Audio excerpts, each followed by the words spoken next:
Bismillahirrahmanirrahim. Assalamualaikum warahmatullahi wabarakatuh. Alhamdulillah hamdan katsiran tayyiban mubarakan fih kama yuhibbu rabbuna wa yarda. Ashhadu an la ilaha illallah wahdahu la syarika lah wa ashhadu anna Muhammadan abduhu wa rasuluhu la nabiyya ba'dah. Para jemaah sekalian yang berbahagia, alhamdulillah kita bersyukur malam ini kita kehadiran tamu guru kita Maududi Abdullah hafizahullah.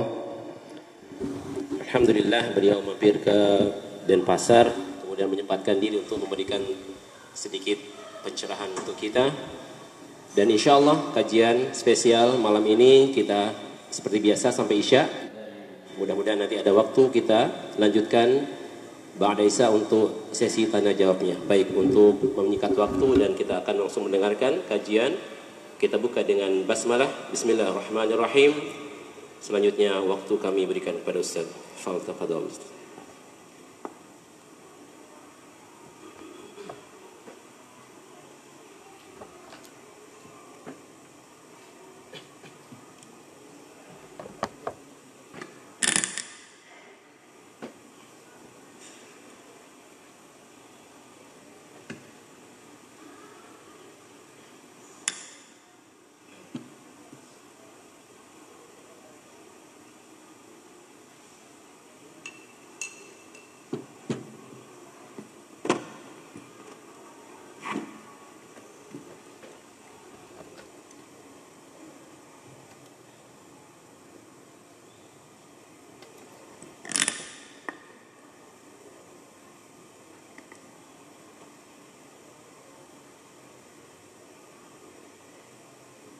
Bismillahirrahmanirrahim. Assalamualaikum warahmatullahi wabarakatuh. Innal hamdalillah nahmaduhu wa nasta'inuhu wa nastaghfiruh wa na'udzu billahi min shururi anfusina wa min sayyiati a'malina. Man yahdihillahu fala mudilla lahu ومن يضلل فلا هادي له. أشهد أن لا إله إلا الله وحده لا شريك له وأشهد أن محمدا عبده ورسوله صلى الله عليه وعلى آله وأصحابه ومن تبعهم بإحسان إلى يوم الدين وسلم تسليما كثيرا. أما بعد. Pertama-tama sekali, mari kita bersyukur kepada Allah Tabaraka wa Ta'ala yang maha pengasih lagi maha penyayang, yang benar-benar telah memberikan kepada kita kasih sayangnya dengan beraneka ragam bentuk kasih sayang yang tiada tara dan tiada terhingga. Selalu Allah Tabaraka wa Ta'ala berikan kepada kita. Di antara bentuk kasih sayang Allah adalah Allah Tabaraka wa Ta'ala mencurahkan kepada kita aneka ragam rahmat dan nikmat setiap hari dan setiap saat.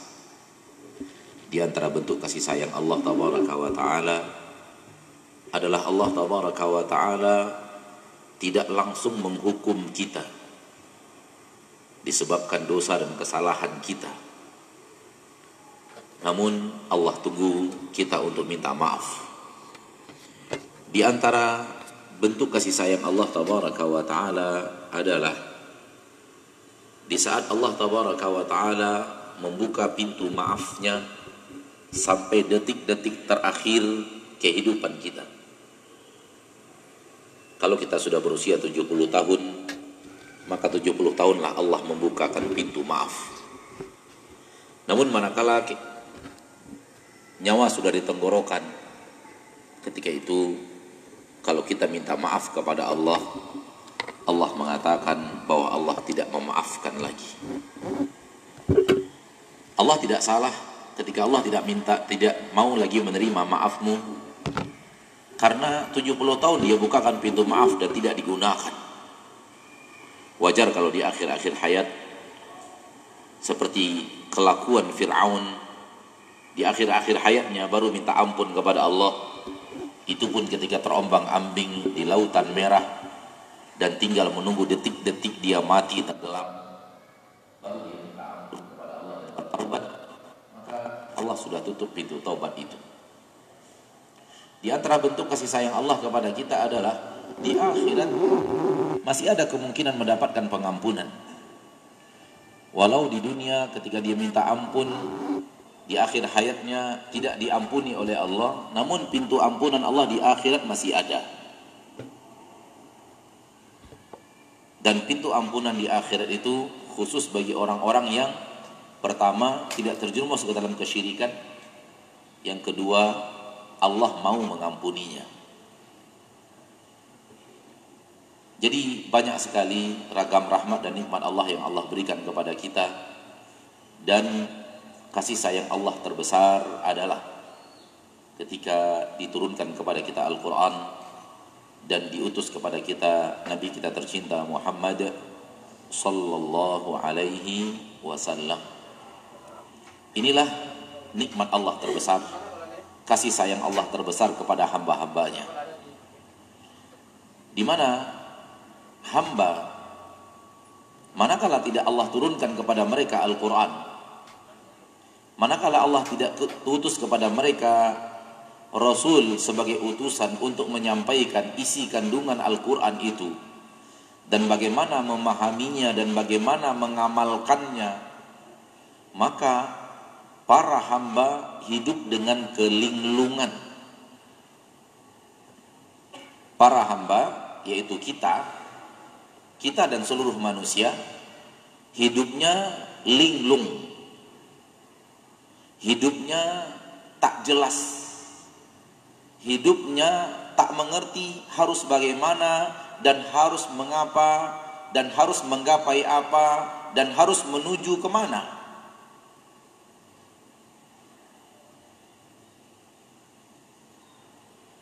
Inilah nasib manusia ketika Al-Quran belum diturunkan Allah dan Rasul sallallahu alaihi wasallam belum lagi menjadi Nabi dan Rasul Allah. Alam itu kita kenal dengan alam jahiliyah, di mana tidak ada Nabi di permukaan bumi, karena Nabi Isa alaihi salam sebagai Nabi dan Rasul yang terakhir sudah wafat lebih daripada 500 tahun. Sehingga alam benar-benar masuk ke dalam alam kejahilan.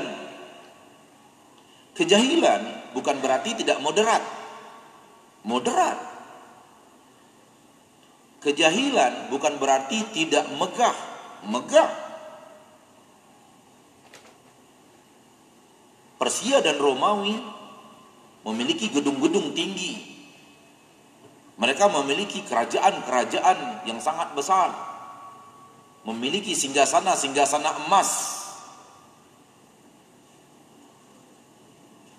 Tapi kejahilan maksudnya adalah jahil. Harus hidup ini mengapa? Untuk apa? Saya ini siapa? Saya harus menuju siapa? Saya harus mengerjakan apa? Ini yang saya maksud kelinglungan. Inilah alam jahiliyah sebelum didatangi oleh Nabi kita tercinta SAW dengan risalah Allah tabaraka wa ta'ala Rabbul Izzati wal Jalalah. Sehingga apa yang terjadi? Manusia mengambil jalan hanya ikut-ikutan arus yang sudah ada.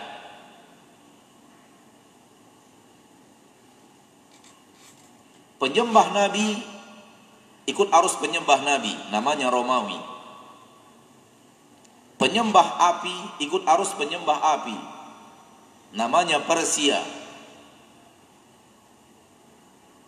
Penyembah batu ikut arus penyembah batu, dan itu ada di sekitar Jazirah Arab. Dan aneka ragam penyembahan-penyembahan lainnya. Dan itu semua hanya ikut satu kaedah, yaitu begini kami temukan ayah kami, begini kamu temukan kakek kami, begini kami temukan tetua-tetua kampung kami.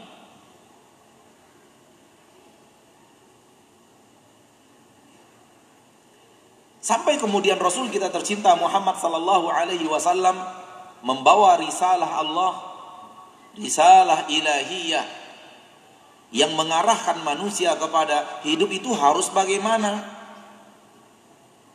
Hidup itu harus menuju kemana? Hidup itu harus menggapai apa?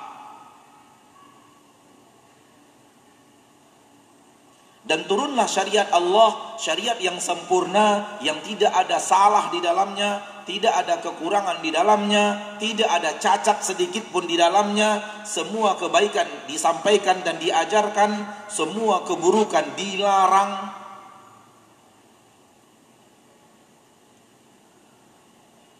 Dan mulailah Nabi kita SAW mendakwahkan itu. Sampai akhirnya singkat kata Allah menangkan Rasulullah sallallahu alaihi wasallam, Allah jayakan agama Islam.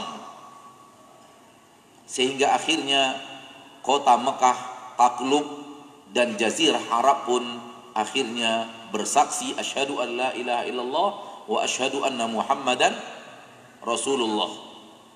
Dan terlihat manusia masuk Islam tidak lagi individu per individu, orang per orang, namun suku per suku. Di Bali ini ada suku-suku. Suku ada, kayak di Medan itu ada marga-marga ada. Nah, sekali masuk Islam satu suku, satu suku, satu suku. Berapa banyaknya? Inilah makna firman Allah tabaraka wa taala, wa ra'aitan nasa yadkhuluna fi dinillahi afwaja. Engkau melihat manusia masuk agama Allah berbondong-bondong. Tidak lagi individu-individu seperti sebelumnya. Dan semua agama Allah sudah diajarkan. Islam begitu kuat terutama di Jazirah Arab. Ketika sudah Allah menangkan itu, maka Rasul Allah tarik kembali. Misi sudah komplit. Misi sudah selesai. Maka utusan ditarik kembali oleh yang mengutusnya. Rasul pun akhirnya pada saat ketika itu sudah terjadi, diwafatkan Allah subhanahu wa ta'ala. Dan kejayaan Islam itu dilanjutkan oleh murid-murid Rasul sallallahu alaihi wasallam, yaitu para sahabat ridwanullahi alaihim ajmain. Dimulai dari Abu Bakar memimpin 3 tahun lamanya dan berhasil menuntaskan tugas berat, mengembalikan kembali umat Islam ke haribaan Islam pasca wafat Rasulullah SAW. Dan mulai mereka ragu apakah berlanjut di atas agama Islam karena Rasulnya sudah tidak ada. Namun dengan izin Allah kembali Abu Bakar berjaya dengan kejayaan yang luar biasa, dengan aksi yang demikian hebat bersama para sahabat tentunya, dengan panglima terkuat dalam agama Islam dan bahkan sejarah dunia bernama Khalid bin Walid, mengembalikan umat Islam dengan izin Allah kembali kepada syariat Rasulullah sallallahu alaihi wasallam, sehingga orang-orang murtad kembali masuk ke dalam agama Islam. 3 tahun lamanya dipimpin Abu Bakar. Abu Bakar pun wafat karena penyakit yang beliau derita. Dilanjutkan berikutnya oleh seorang khalifah terhebat di permukaan bumi, teradil di permukaan bumi, terkuat dan tertegas di permukaan bumi, bernama Umar bin Khattab radhiyallahu anhu. Di tangan Umar bin Khattab ketika memimpin, 2 superpower dunia tumbang. Romawi yang tadi kita sebut penyembah-penyembah Nabi tumbang. Persia yang tadi kita sebut penyembah-penyembah api pun tumbang. Sehingga dunia di dalam genggaman umat Islam, kalau boleh dikatakan begitu.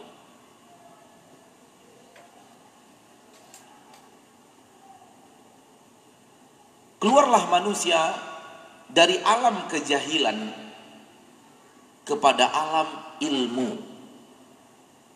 Lawan jahil adalah ilmu. Dan keluarlah manusia dari alam kegelapan ke alam cahaya. Kejahilan adalah kegelapan, ilmu adalah cahaya.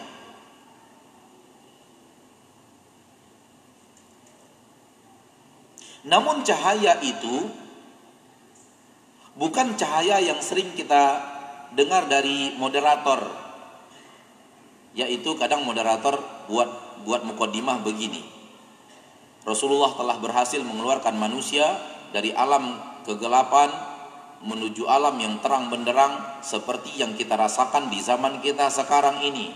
Pernah dengar? Pernah dengar apa sering? Sering ya. Ini kalimat yang salah. Betul, Rasulullah telah mengeluarkan manusia dari kegelapan menuju cahaya yang terang benderang seperti yang ada di zaman beliau dan ketika para sahabat hidup. Itulah zaman terang benderang itu. Namun kalau kita katakan seperti zaman kita sekarang ini, mana dia yang terang benderang itu? Ini kalimat ini yang salah. Kalimat yang di belakangnya ada seperti yang kita rasakan di zaman kita sekarang ini. Kenapa salah? Nanti kita simak insyaallah ta'ala. Jadi ketika agama Islam telah diajarkan, kemudian diamalkan, dan benar-benar manusia keluar dari alam kejahilan menuju alam ilmu, alam kegelapan menuju alam cahaya, alam kekufuran menuju alam keimanan, alam kesyirikan menuju alam tauhid, dan masa kejayaan Islam itu adalah ketika Nabi dan para sahabatnya hidup. Itulah masa kejayaan dan itulah masa keemasan Islam. Goalnya Islam itu adalah ketika itu. Berangsur tapi pasti kejayaan Islam itu makin lama makin melemah lagi. Kenapa makin melemah? Tuntunan dan teladan yang tadi telah disampaikan, yang tadi telah didakwahkan, yang tadi telah dipraktekkan, sedikit demi sedikit ditinggalkan. Akhirnya keemasan Islam itu perlahan tapi pasti mulai turun. Seiring dengan semakin banyaknya pelanggaran-pelanggaran syariat. Datang generasi berikutnya lakukan maksiat yang belum dilakukan generasi sebelumnya. Islam mulai turun. Generasi berikutnya hal yang sama. Generasi berikutnya hal yang sama, terikut oleh bisikan iblis. Karena iblis akan merasa gagal kalau dia menggoda manusia hanya jalan di tempat dan maraton di tempat. Dia ingin manusia berkembang dalam kejahatan. Dia ingin manusia berimprovisasi di dalam kemaksiatan. Kalau manusia itu hanya jalan di tempat, iblis merasa diri dakwahnya gagal. Akhirnya manusia yang terkena seruan iblis perlahan tapi pasti membuat aksi-aksi melanggar syariat yang tidak ada pada generasi sebelumnya. Dan itu berlanjut dari satu generasi ke generasi lainnya, ke generasi berikutnya, ke generasi berikutnya, ke generasi berikutnya, sampai di generasi kita yang jaraknya dari Nabi kita tercinta Muhammad sallallahu alaihi wasallam sudah lebih daripada 1400 tahun. Seiring dengan bertambah jauhnya umat Islam dari agama, kegelapan itu kembali datang. Kejahilan itu kembali nampak.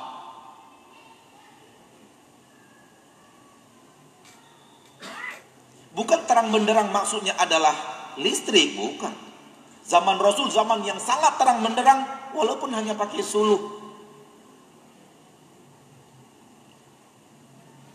Walaupun hanya pakai pelita dengan minyak yang ada di zaman itu. Tak ada teknologi lampu listrik ini, belum ada di zaman beliau. Tapi itulah zaman yang terang benderang itu.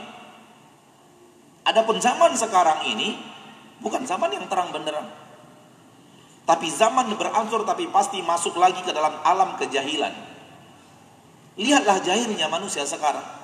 Tak peduli dia makan harta siapa, tak peduli dia pakai istri siapa, tak peduli dia pakai anak gadis siapa, tak peduli dia makan, dia ambil tanah siapa. Itu dia kejahilan. Tak tahu lagi dia yang mana yang tanah dia, yang mana tanah orang.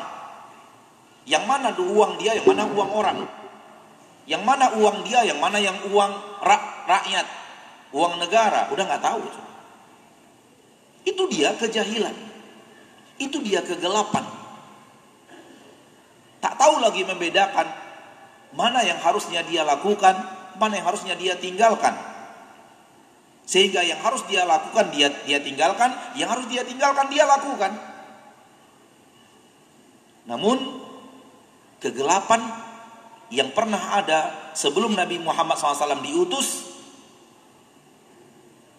itu benar-benar kegelapan alami, semua alam, kegelapan universal. Namun kegelapan di zaman kita sekarang ini bukanlah seperti itu. Tetap masih ada cahaya. Karena Allah berkehendak bahwa alam ini tak akan lagi selamanya akan terjadi kegelapan seperti itu, kecuali detik-detik terakhir Allah akan menghancurkan bumi beserta isinya dengan mendatangkan hari kiamat. Ketika itu semua penduduk bumi kafir. Tak ada lagi seorang muslim pun yang tinggal di permukaan bumi. Dan kepada mereka lah terjadinya hari kiamat. Syirarun nasi man ta'ti alaihi musa'ah, kata Nabi SAW. Manusia paling buruk di permukaan bumi, generasi paling bejat di permukaan bumi, yang datang kepada mereka hari kiamat. Bapak ibu kaum muslimin dan muslimat, jadi ayat-ayat Allah diturunkan, hadis-hadis Rasulullah SAW disampaikan untuk menuntun langkah kita hidup di dunia ini harus bagaimana. Supaya apa? Supaya kita punya tuntunan, kita punya bimbingan, kita punya acuan, kita punya arah dan tujuan, dan hidup tidak linglung.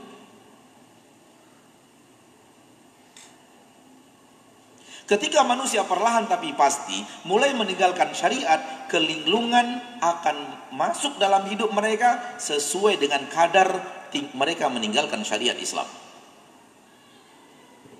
Dan ketika mereka benar-benar ingkar kepada Al-Quran, ketika mereka benar-benar ingkar kepada Rasulullah SAW, keadaan mereka persis seperti keadaan jahiliyah yang lama, tapi sifatnya parsial, bukan bersifat universal.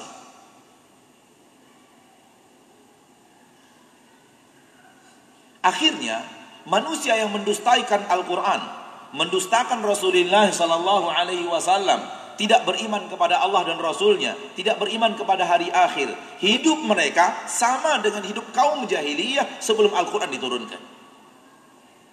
Lihatlah, kembali kepada menjadi penyembah Nabi, kembali menjadi penyembah api, kembali menjadi penyembah matahari, kembali menjadi penyembah monyet, kembali menjadi penyembah tikus. Na'udzubillah, summa na'udzubillah, summa na'udzubillah min dzalik.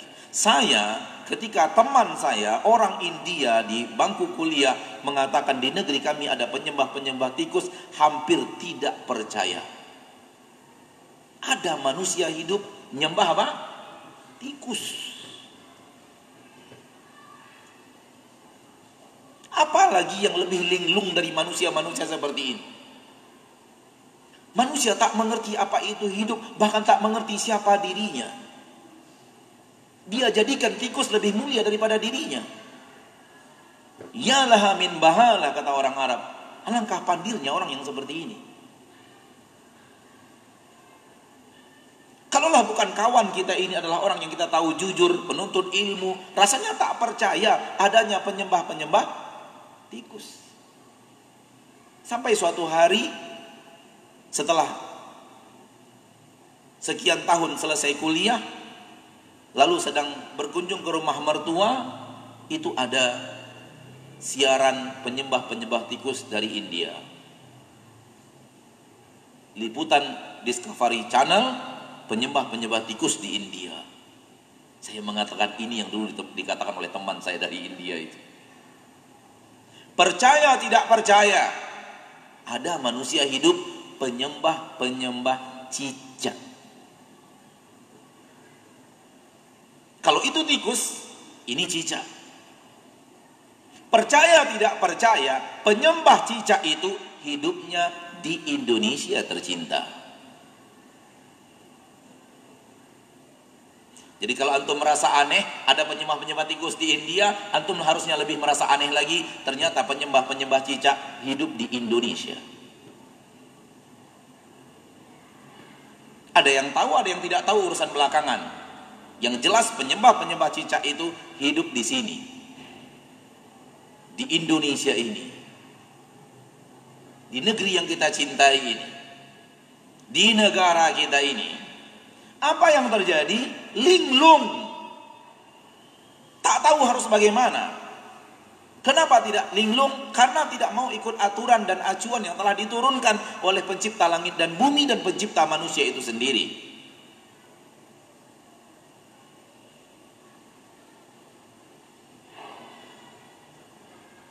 Dan kalau kita ingin membuat list kelompok-kelompok manusia linglung itu terlalu banyak. Saya tidak mau menyebut satu persatu, takut ada yang tersinggung. Ini zaman-zaman baper-baperan ini. Lalu kalau tersinggung sebar di internet, saya tersinggung ceramah Ustadz Fulan. Sudah, lihat aja sendiri. Taulah kita manusia-manusia linglung. Kenapa? Tak mau ikut aturan dari Allah yang menciptakan dirinya. Kalau tadi kita bicara tentang orang-orang yang tidak beriman kepada Allah dan Rasulnya, mari sekarang kita bicara orang-orang yang beriman kepada Allah dan Rasul dan beriman kepada hari akhir. Dia yakin ada Allah, pencipta langit dan bumi. Dia yakin Rasulullah adalah utusan Allah. Dia yakin ada hari akhirat. Dia yakin ada surga dan neraka. Namun beserta dengan keyakinannya itu, dia pun meninggalkan banyak hal dalam syariat. Harusnya kan tidak begitu. Idealnya kan tidak seperti itu. Idealnya kalau Anda beriman kepada Allah, patuh kepada Allah dan Rasulnya. Patuh kepada perintah Allah, patuh kepada perintah Rasulullah, patuh kepada larangan Allah, patuh kepada larangan Rasulullah. Ini harusnya orang yang beriman kepada Allah dan Rasulnya. Dan kalau beriman dengan adanya surga dan neraka, harusnya benar-benar berjalan di jalan yang akan mengantarkan ke surga, benar-benar menghindar di jalan yang mengantarkan ke neraka. Namun realita kehidupan menunjukkan adanya orang beriman kepada Allah, namun tak patuh perintah Allah, tak patuh larangan Allah. Adanya orang beriman kepada Rasulullah SAW, namun tak patuh perintah Rasulullah, tak patuh larangan Rasulullah Sallallahu alaihi wasallam, Nabi kita tercinta, Rasul kita yang mulia, suri tauladan kita Muhammad bin Abdullah Sallallahu alaihi wasallam. Adanya orang beriman, adanya surga dan neraka, namun terlihat harian berjalan di jalan ke neraka. Apa yang terjadi? Linglung juga. Sehingga hidup itu nggak tahu harus ngapain. Tapi sedikit terhiasi oleh iman kepada Allah dan Rasulnya. Sedikit terhiasi oleh saya mau ke surga, saya ingin ridho Allah Ta'ala. Suri tauladan saya Rasulullah Sallallahu Alaihi Wasallam. Aplikasinya tidak seperti yang dia katakan. Akhirnya apa? Kelinglungan itu pun menghampirinya seiring dengan dia menjauhnya dari syariat Allah, dari syariat Rasulullah Sallallahu Alaihi Wasallam. Akhirnya apa? Dijerat oleh iblis. Memang tidak untuk mengibadati selain Allah, memang untuk tidak menjadi penyembah api, tidak untuk menjadi penyembah matahari, namun dengan cara yang berbeda. Akhirnya hidup hanya untuk mengejar harta. Ini linglung juga. Karena tidak tahu arah tujuan, akhirnya hidup untuk mengejar harta. Allah tidak hidupkan kita untuk mengejar harta. Allah berikan kita harta. Allah jamin Allah beri kita harta. Allah jamin Allah beri kita rezeki. Namun Allah katakan, gunakan harta itu untuk mencari kampung akhirat. Di dalam Al-Quran surah Al-Qasas ayat 77, Allah tabaraka wa ta'ala berfirman, wabtaghi fima ataka Allahu ad-daral akhirata wa la tansa nasibaka minad dunya. Raih dan gapai dengan apa yang Allah berikan kepadamu, raih dan gapai kampung akhirat. dan jangan lupakan nasibmu di dunia. Lihat firman Allah ini, terutama di redaksi pertama. Raih dan gapai kampung akhirat. Yang mau dituju kampung akhirat, bukan harta. Yang mau menjadi orientasi kehidupan surga Allah, bukan harta. Pakai apa mengejar surga itu? Pakai apapun yang Allah berikan kepadamu. Cari kampung akhirat dengan apapun yang Allah berikan kepada dirimu. Apa yang Allah berikan kepada kita? Di antaranya harta. Carilah kampung akhirat dengan harta. Apa yang Allah berikan kepada kita? Kesehatan. Carilah kampung akhirat dengan kesehatan. Mata. Carilah kampung akhirat dengan mata. Lisan. Carilah kampung akhirat dengan lisan. Anak. Carilah kampung akhirat dengan anak. Istri, suami, carilah kampung akhirat dengan istri dan suami. Dengan adanya istri dan suami, cari kampung akhirat. Jadi apapun yang Allah berikan kepada kita, gunakan semuanya untuk mengarah kepada satu titik, saya mau ke surga. Saya gunakan apa yang Allah berikan kepadaku ini. Ada tangan, ada kaki, ada mata, ada telinga, ada lisan. Ada kesehatan, ada harta, ada tahta, ada Innova. Saya gunakan untuk kampung akhirat. Jadi hidup itu jelas arah tujuannya mau kemana. Cobalah orang-orang yang kerjanya mengumpul harta dan benar-benar hidup untuk mengumpul harta. Saya mengatakan mohon maaf tanpa mengurangi rasa hormat. Ada hal yang aneh pada orang-orang itu. Dikumpul, semakin banyak. Awalnya hartanya hanya 10 digit. Dari 10 digit sudah berubah menjadi berapa ini? Jadi 11 digit. 11 digit menjadi 12 digit. 12 digit sudah menjadi 14 digit. Udah banyak hartanya, udah 14 digit angkanya itu. Udah sampai 14 dia tinggal. Dia tinggal nggak? Hah?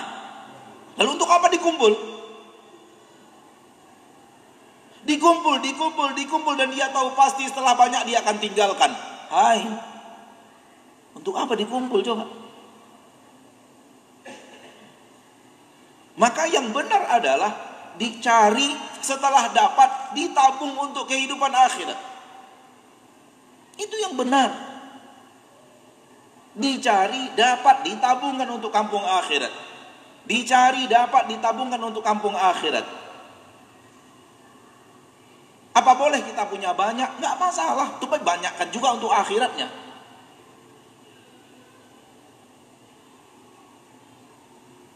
Manusia lain hidup untuk berburu tahta.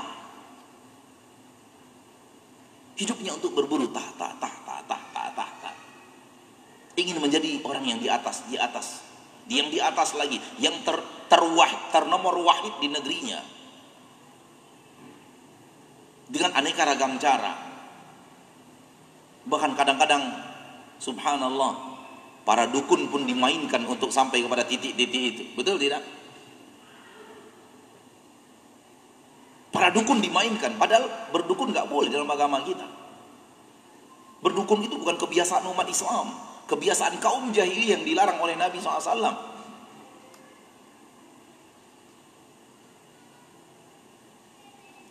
Lalu untuk apa tahta itu?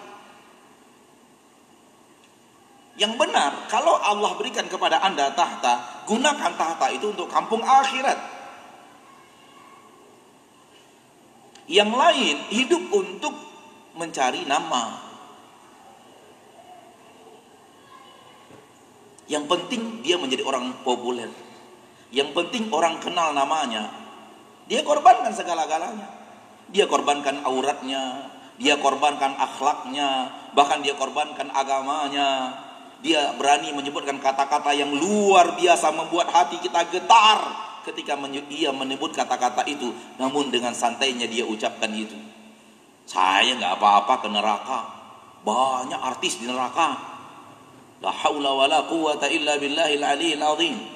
Nanti saya buat acara wedding di sana, acara party di neraka bersama artis-artis dunia itu.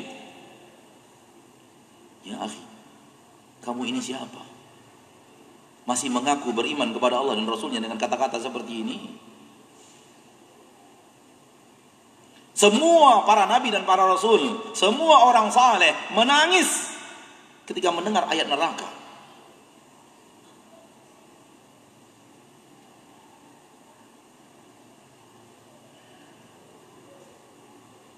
Suatu hari Nabi Muhammad SAW melihat malaikat Israfil. Lalu kemudian melihat lagi malaikat Israfil. Lalu melihat lagi malaikat Israfil. Lalu melihat lagi malaikat Israfil. Dan setiap kali melihat malaikat Israfil, ada satu yang aneh pada malaikat Israfil, yaitu Israfil itu nggak pernah tersenyum. Beda dengan malaikat Jibril dan malaikat Mikail. Lalu Nabi SAW bertanya kepada malaikat Jibril, ya Jibril, ma balu Ismail, ma balu Mikail la yabtasim. Kenapa malaikat Mikail aku tidak pernah menemukan dia tersenyum? Tahu apa jawaban malaikat Jibril? Malaikat Israfil itu tidak pernah tersenyum semenjak Allah menciptakan neraka.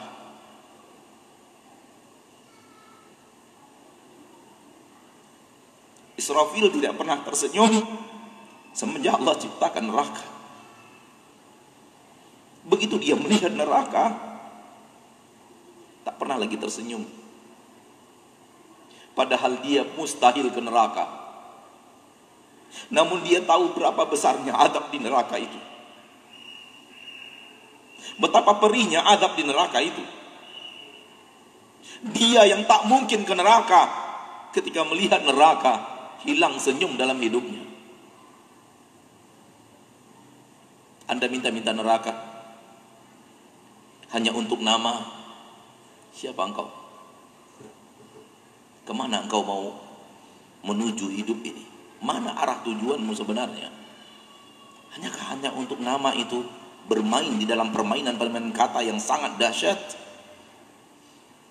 Saya nasihati, semoga bertaubat. Karena tadi sudah kita katakan bahwa kalau serius ingin taubat sebelum wafat datang, masih bisa diterima oleh Allah. Masih diterima oleh Allah. Maka jangan untuk mencari nama, mencari popularitas, mencari viral-viralan. Ini sekarang fitnah zaman, fitnah viral ini. Fitnah viral. Untuk viral lakukan apapun. Untuk viral lakukan apapun. Viral itu yang tadi lagi, mencari nama. Hidup untuk mencari nama. Hidup untuk mencari sensasi orang lihat videonya.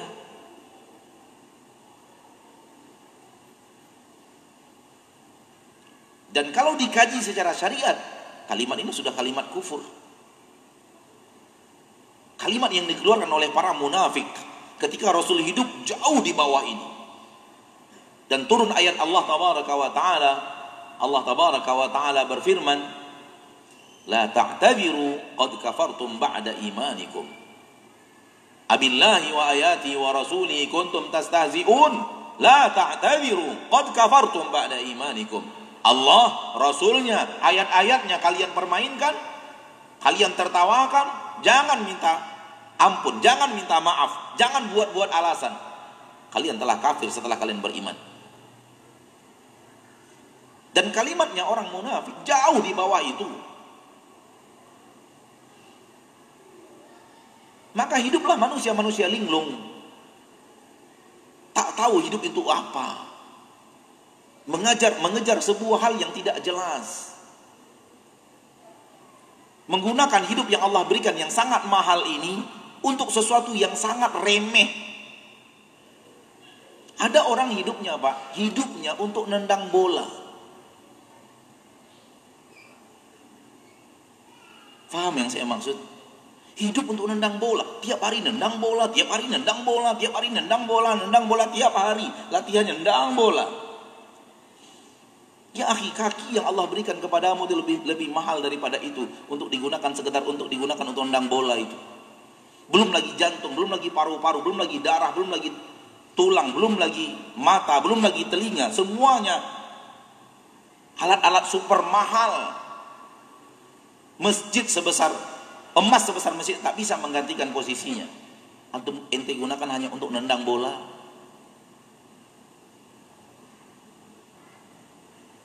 Namun sayangnya kita suka lihat dia nendang bola itu.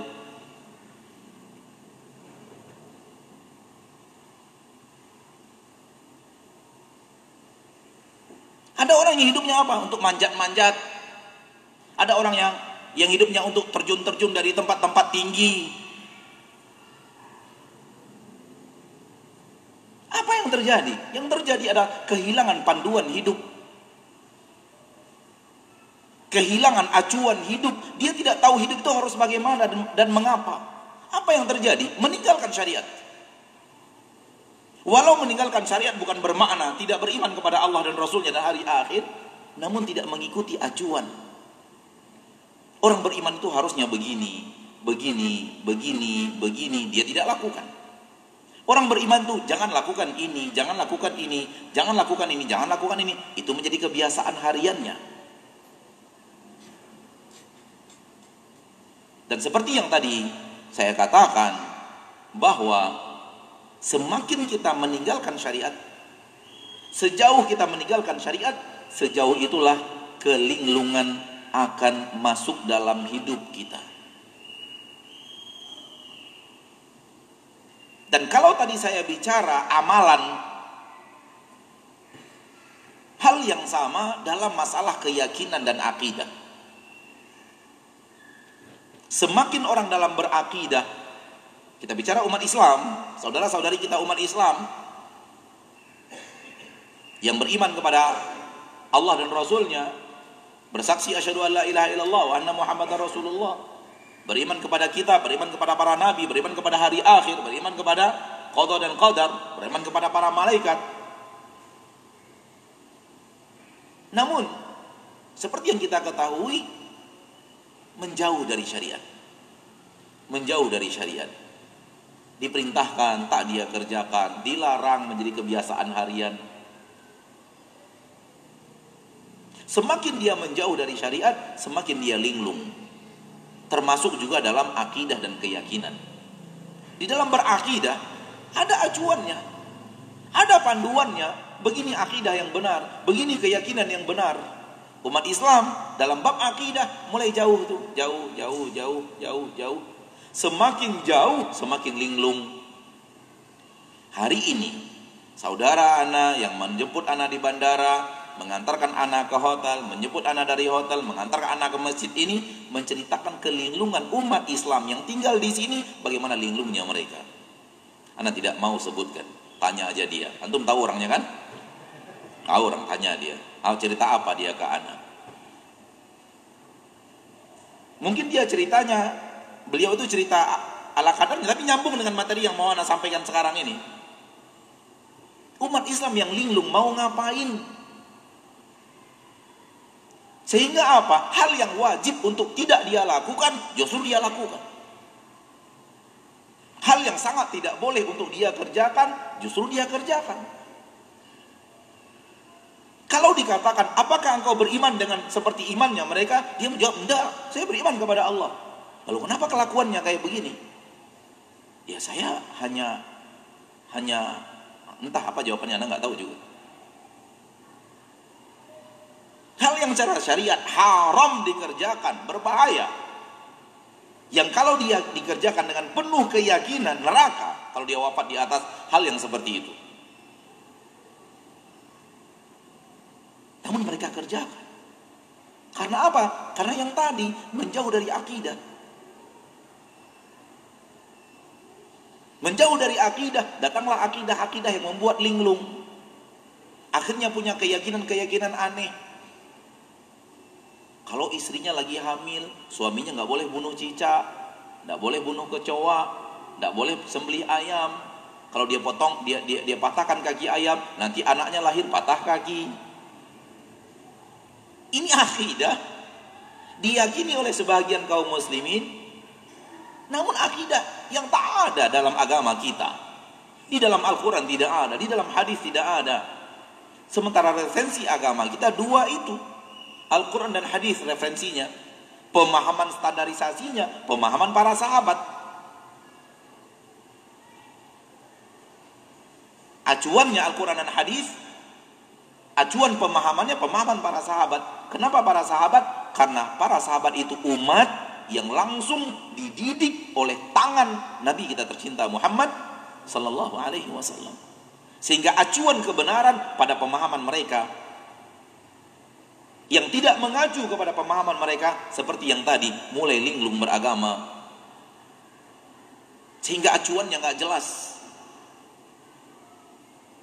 Maka saya mengajak di detik-detik terakhir kajian ini sebelum masuknya waktu sholat Isya, dan insya Allah setelah sholat Isya seperti yang tadi kita dengarkan, kita adakan sesi untuk bertanya dan berjawab sebatas yang Allah mudahkan untuk kita jawab.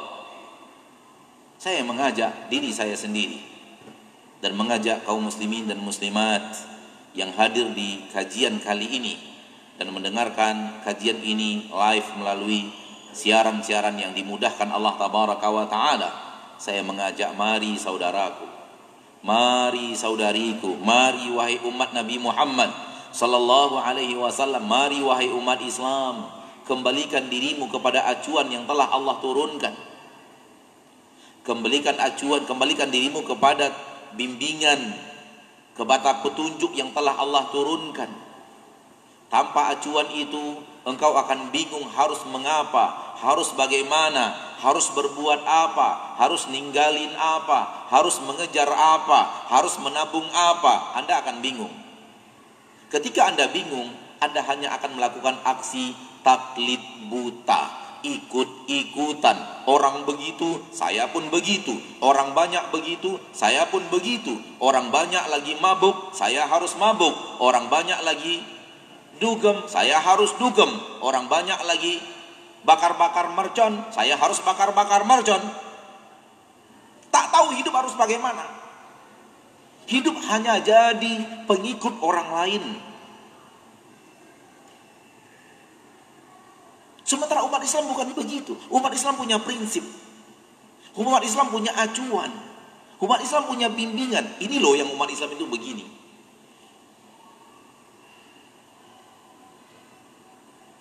Dengan masuknya waktu sholat Isya, kita akhiri materi sampai di sini. Dan insya Allah setelah sholat Isya berjamaah nanti, kalau Allah mudahkan, kita menjawab beberapa pertanyaan secara materi. Demikian dulu. Wassallallahu wasallam wa baraka wa an'am ala abdihi wa rasulihi Muhammad walhamdulillahi rabbil alamin. Baik para jemaah, kami persilakan untuk bersiap-siap untuk sholat Isya, dan mungkin dari ibu-ibu yang bertanya, disiapkan pertanyaannya. Barakallahu fiikum.